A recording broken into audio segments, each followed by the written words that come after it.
ಹನಿಗಳಿಂದ ಯಾವ ನೆಲವು ಹಸಿರಾಗುವುದೋ, ಯಾರ ಸ್ಪರ್ಶದಿಂದ ಯಾರ ಮನವು ಹಸಿಯಾಗುವುದೋ, ಯಾರ ಉಸಿರಲ್ಯಾರ ಹೆಸರೋ ಯಾರು ಬರೆದರೋ,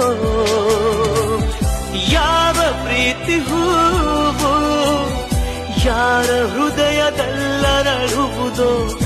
ಯಾರ ಪ್ರೇಮ ಪೂಜೆಗೆ ಮುಡಿಪೋ ಯಾರು ಬಲ್ಲರೋ. ಮುಂಗಾರು ಮಳೆಯೇ